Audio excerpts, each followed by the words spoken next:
Assalamualaikum warahmatullahi wabarakatuh. Perkenalkan, nama saya Rizky Ramadhani dengan NPM 2315 310062. Saya di sini akan menyampaikan hasil penelitian saya dengan materi judul keputusan kelompok dan konsensus. Sebelumnya saya akan menjelaskan apa itu keputusan kelompok. Keputusan kelompok adalah proses pengambilan keputusan yang dilakukan oleh sekelompok individu, bukan individu tunggal. Tujuannya adalah mencapai keputusan yang lebih baik melalui kontribusi kolektif. Kemudian konsensus. Konsensus adalah kesepakatan yang dicapai oleh seluruh atau sebagian besar anggota kelompok tanpa paksaan, hingga semua pihak merasa setuju atau menerima keputusan tersebut. Baiklah, saya akan melanjutkan materi saya.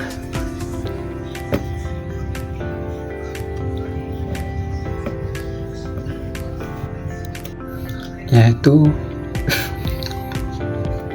selanjutnya pengertian pengambilan keputusan.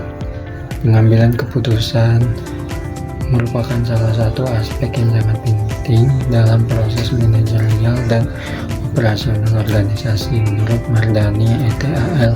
2020, keputusan didefinisikan sebagai pilihan atau choice yang merujuk pada seleksi di antara dua atau lebih alternatif yang tersedia.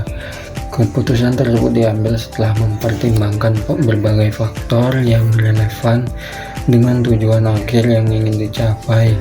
Gitu Sudarmo menambahkan bahwa keputusan tidak hanya melibatkan pemilihan, tetapi juga mempertimbangkan berbagai alternatif untuk mencapai hasil yang optimal.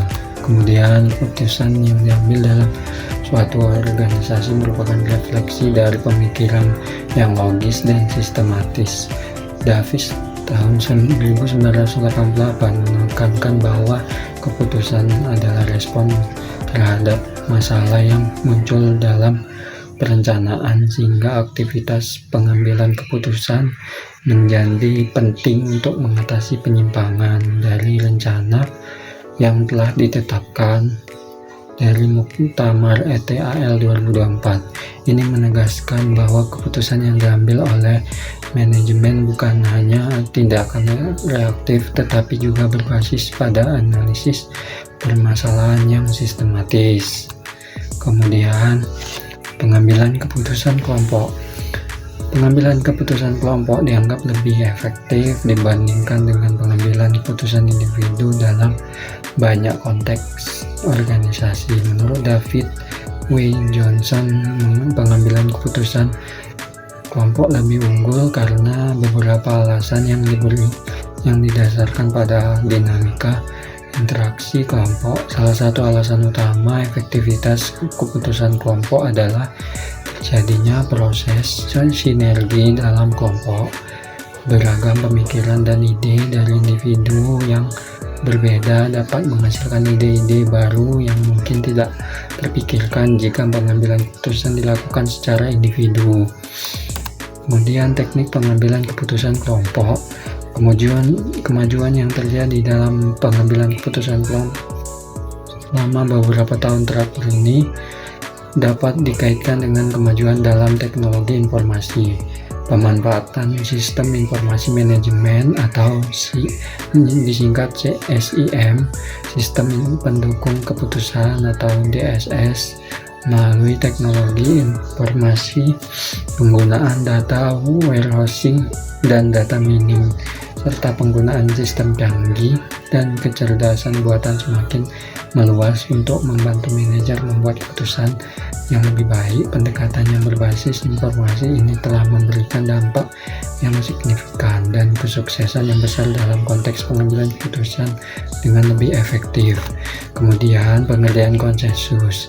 Konsensus adalah istilah yang merujuk pada kesepakatan yang dicapai bersama oleh kelompok atau individu setelah melewati proses diskusi dan evaluasi.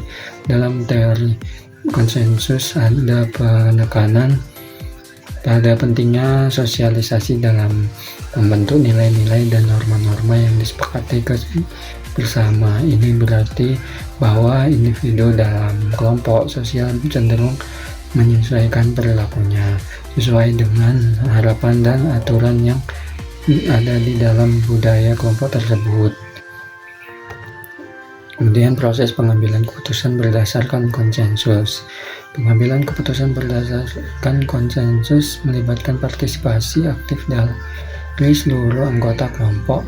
Ini berbeda dengan sistem mayoritas yang seringkali mengabaikan pandangan minoritas.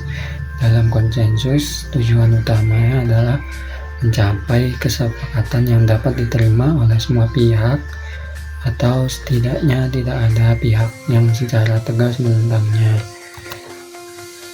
Menurut Gleiser dan Gottman, konsensus juga melibatkan kolektif intelijen, di mana kelompok menggunakan pengetahuan dan pengalaman bersama untuk mencapai keputusan yang lebih matang dan terukur. Meskipun konsensus tidak selalu mudah dicapai, terutama dalam kelompok besar dengan beragam kepentingan, proses ini tetap dianggap sebagai cara yang paling adil untuk membuat keputusan yang menguntungkan semua pihak. Kemudian teori konsensus dalam kehidupan sosial. Teori yang pertama, teori konsensus menekankan bahwa masyarakat dapat hidup dalam keteraturan melalui kesepakatan bersama mengenai aturan-aturan kebudayaan. Struktur sosial dan budaya berfungsi sebagai kerangka kerja yang menyalurkan tindakan individu di berbagai konteks, seperti di sekolah atau dalam masyarakat yang lebih luas. Aturan-aturan ini membantu mengatur perilaku individu agar sesuai dengan harapan kolektif. Salim 2023. Meskipun konsensus seringkali terjadi secara alami melalui sosialisasi, ada kalanya aturan-aturan tersebut ditetapkan secara eksplisit melalui proses musyawarah. Dalam konteks ini, sosialisasi berperan penting dalam membentuk pola pikir dan tindakan yang konsisten di antara anggota masyarakat.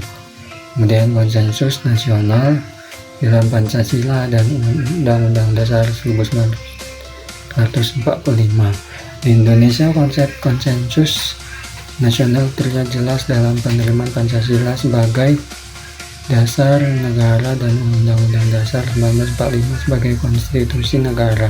Pancasila merupakan hasil dari kesepakatan seluruh bangsa Indonesia dan berfungsi sebagai landasan dalam menjalankan pemerintahan dan kehidupan bernegara. Sebagai ideologi negara, Pancasila tidak hanya mempengaruhi kehidupan kenegaraan, tetapi juga kehidupan masyarakat secara keseluruhan.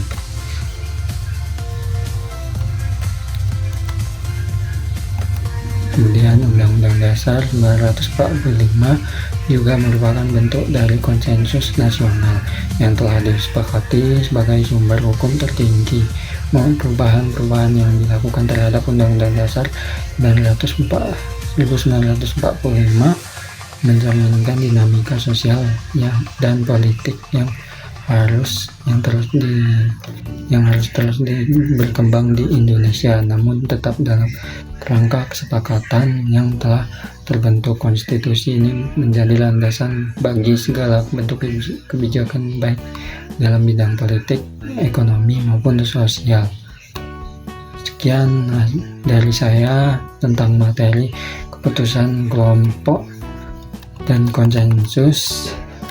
Apabila ada kurang dan salah kata, dimaafkan. Wabillahi taufiq wal hidayah. Wassalamualaikum warahmatullahi wabarakatuh.